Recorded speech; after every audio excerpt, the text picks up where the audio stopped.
طے یہ کیا گیا تھا کہ سبرنگ میں جتنے بھی لوگ ہیں ہر شخص سے کوئی آئی ہوئی کہانی پڑھوائی جائے اور اس کی رائے وہ لفظوں میں نہیں دیں گے کہ نہایت اچھی، بہت اچھی، بلکہ اعداد میں دیں گے. یعنی 100 نمبر ایک کہانی کے رکھے گئے اور یہ طے کیا گیا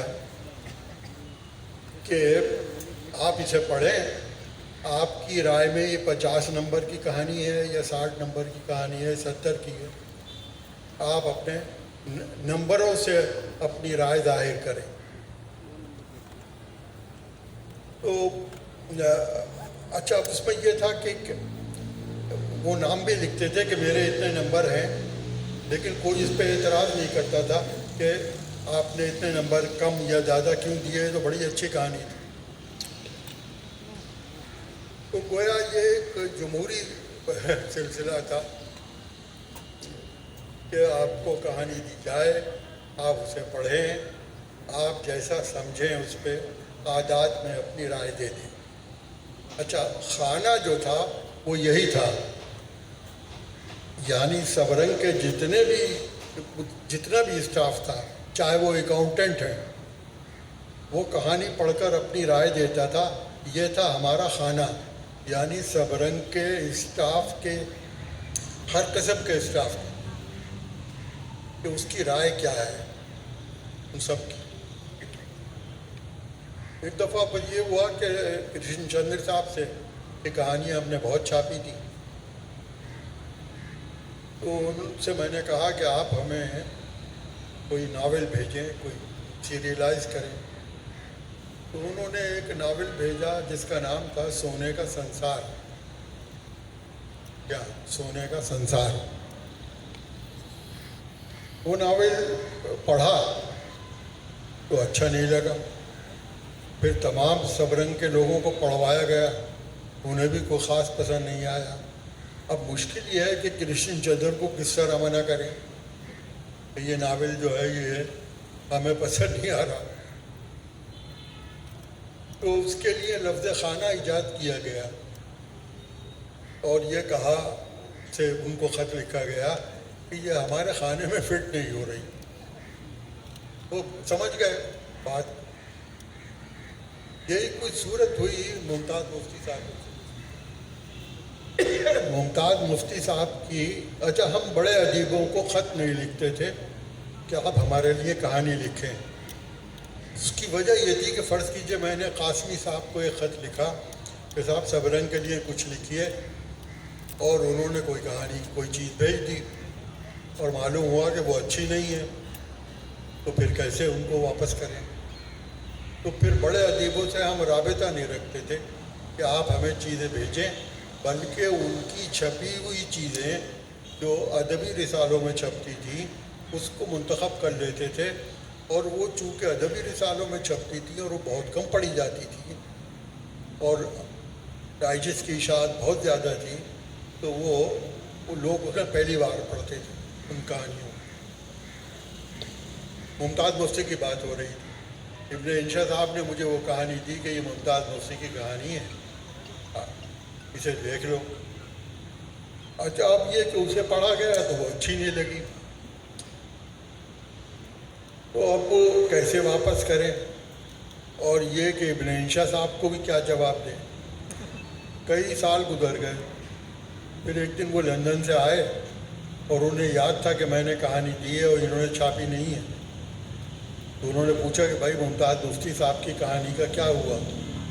تو میں نے صاف صاف بتا دیا کہ بھائی پسند نہیں آئی. تو ان کا ان کو بھیج دیتے. میں نے کہا کہ یہ اچھا نہیں لگتا تھا کہ ان کو بھیج دی جائے. ان کا اچھا مجھے بھیج دو اور میں انہیں واپس کر دوں گا. یہ واقعہ ہوا. تو قصہ یہ تھا کہ کوشش یہ کی جاتی تھی کہ بہتر سے بہتر ادب شائع کیا جائے. بہتر سے بہتر سے مراد یہ بھی تھی کہ بہتر دلچسپی کا ادب، یعنی بڑی ایسی کہانیاں بھی ہوتی تھی کہ جو بڑی बहुत कुछ ज़्यादा ही अदबी होती थी, उन्हें हम नहीं छापते थे, इसलिए कि वो दिलचस्प कम होती। तो दिलचस्पी एक उनसर था, दिलचस्पी, और बहुत अच्छी लिखी हुई हो कहानी ये।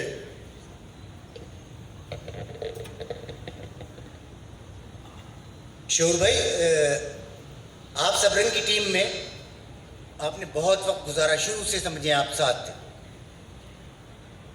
वहाँ पे। क्योंकि मैंने भी वो दफ्तर और वो टीम देखी है। आप ये बताइए कि शकील भाई एज ए टीम लीडर कैसे थे? क्या इनके फैसले, इनकी जो जांच है कहानी की, वो दुरुस्त होती थी? हिम्मत करके आज बता दें हमें। बात यह है कि और नहीं, इनकी जो, यानी ये कहानी के निहायत अच्छे पारिक थे, और इनकी सबसे बड़ी जीत यही थी कि ये कहानी को जानते थे। अच्छा, ये जो इन्होंने अभी तरीका बयान किया कि वो सभी लोग पढ़ लेते थे, एक जमहूरी तरीका था कि न सिर्फ अमले के लोग बल्कि जो हजरात तशरीफ़ लाते थे मिलने के लिए, उनसे भी पढ़वा लिया करते थे हम लोग कहानियाँ, और वो भी अपने नंबर दे देते थे। जैसे कि उस्ताद हमारे यूनिवर्सिटी के जमील अख्तर खान साहब थे और दीगर हजरात। तो वो, अच्छा, अब तमाम आरा तो सामने होती थी, लेकिन बुनियादी बात ये थी कि शकील भाई अपने तौर पर ये फैसला कर चुके होते थे कि मुझे ये कहानी छापनी है या नहीं। इसलिए कि मेरा अंदाज़ा ये है कि हम लोग जितने भी लोग थे, सबसे अच्छी नज़र, कहानी पहचानना भी कोई आसान बात नहीं होती, सबसे अच्छी नज़र इनकी थी। और उमूमन वो इनकी राय जो थी, उससे अगर कोई इख्तिलाफ करता था तो ये बाकायदा दलीलों से अपनी बात साबित कर देते थे, यानी कायल कर देते थे। तो इनकी जीत जो थी वो कहानियों का पारिक होने ही की वजह से थी। और बुनियादी बात सबरंग की अशात बढ़ने का और उसकी मकबूलियत का सबब ये खुद ही थी, और इनके कहानियों की पेशकश का अंदाज। अच्छा, वो जो जुमले वगैरह ये लिखा करते थे, फिर अदीबों के मुसन्निफीन के बारे में कोई खाका सा, और तो वो भी ये इतनी मेहनत से लिखते थे और इतनी लफ्ज़ लफ्ज़ पर इतनी मेहनत करते थे। जैसे कि वो कहते हैं ना, मुसफ़ी का कोई शेर था कि शायरी में लफ्ज़ जो तराशे जाते हैं वो मुरस्सा साजी जो होती है, वो जैसे सादा कार मोती जड़ता है किसी जेवर में, उस तरह का काम है। यानी सन्नाई वो लफ्ज़, वो शेर मुझे याद नहीं है। तो बिल्कुल ये काम ही करते थे। अच्छा, और हर्फ अपनी नज़र से ज़रूर गुजारते थे, यानी हर एडिटर जो है वो इतनी तवज्जो नहीं दे पाता है। और मुझे ये कहने में बिल्कुल कोई बात नहीं है कि मैंने अपनी इतनी उम्र में, और उस वक्त भी मैं तकरीबन तमाम मुदीरान से ज़ाती तौर पर भी वाकिफ़ था।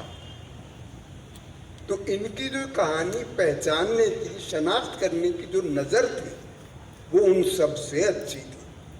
उनमें अदब के मुदीरान भी थे और दूसरे पर्चों के। तो ये है सब मैंने कहीं लिखा भी था कि वैसे तो हर अखबार में और हर रिसाले में मुदीर शामिल होता है, लेकिन सब रंग में मुदीर शामिल होना ही नहीं, मुदीर ही मुदीर था। हम लोग जितना भी काम करते थे वो अच्छा इन्हें किसी काम को इनके साथ मैंने ये भी कहीं लिखा है कि इनके साथ काम करना कोई आसान नहीं था। मसलन इनके साथ किसी मुसव्विर का चलना आसान नहीं था, चूँकि वो तस्वीर पहचानने में भी अपना कमाल यानी जाहिर करते थे, और जब तक मुतमईन नहीं हो जाते थे तब्दीलियाँ करवाते रहते थे। बाद लोग तो भाग जाते थे इस बात पर। हमारे असद भाई थे, असद मोहम्मद खान साहब, वो किस्त लिखा करते थे हमारे यहाँ, तो उनके साथ भी इन्होंने यही किया। इलियासी टपूरी के साथ भी यही करते थे कि ये नहीं, ये इसमें से ये बदल दीजिए, वो बदल दीजिए, यानी ये जान नहीं छोड़ते थे जब तक के अपनी मर्जी के मुताबिक उसमें न करवा लें। असद भाई ने तो जहाँ थक कर ये कह दिया कि जी मैंने जो कर सकता था वो करके दे दिया है, अब आप जैसा चाहें ऐसे कर लें। खुद वो क्यों साहब दस्तबरदार हो गए थे। अच्छा, एक और बात शकील भाई, एक खूबी और भी थी, लिखने का काम जो था इदारत का, वो बस हम 2 आदमी करते थे। वैसे तो अमला बहुत ज़्यादा था, और कुछ लोग तो काम करने के लिए इन्होंने रखे थे, और कुछ लोग काम न करने के लिए भी रखे हुए थे। वो बस उन्हें तनख्वाहें मिल रही थी और वो मज़े कर रहे थे। अच्छा, हम लोगों का क्या हालत था, खुसूसन मेरा। अच्छा, एक और इनकी बहुत बड़ी खूबी जो है इनकी शख्सियत की, वो है इनमें कुव्वत बर्दाश्त। इसका एक सबूत तो मैं बैठा हूँ कि मेरी बीवी भी मुझे बड़ी मुश्किल से बर्दाश्त करती है, क्योंकि उसके पास बेचारी में कोई और इसका हल नहीं है। लेकिन शकील भाई ने बहुत यानी माथे पर शिकल लाए बगैर पूरी उम्र बर्दाश्त किया है, और आज तक कर रहे हैं, और इंशाल्लाह आइंदा भी करते रहेंगे। अच्छा, मेहनती कितने थे ये। मसला हमारे ज़िम्मे कुछ काम थे लिखने लिखाने के, खुलासा वगैरह ये वो, तो हमारा मूड हुआ तो हमने लिख दिया, नहीं हुआ तो नहीं लिखा। तो कभी उस पर भी कोई सरजनिश नहीं थी, ना ये कि इसरार था कि करना ज़रूर है। बस ये खुद कलम उठाकर कागज लेकर बैठ जाते थे, और जो काम हमने नहीं किया है वो बड़ी खंदा पेशानी से खुद कर लेते थे। तो मुझे मालूम था ये भी हमारे लिए एक आसानी थी कि मैं अगर कोई काम नहीं करूँगा तो वो कर ही लेंगे। तो ये था। और सबरंग जो रेगुलर नहीं हो पाया, और वो वक्फे यानी बहुत बड़े बड़े वक्फे आने लगे, उसकी एक वजह ये इनका अपना जो मेयार, अपना जो खाना था, उसकी एक तो वजह वो थी। उस तरह की चीज़ें कम हासिल होती थी, बड़ी मुश्किल से हासिल होती थी।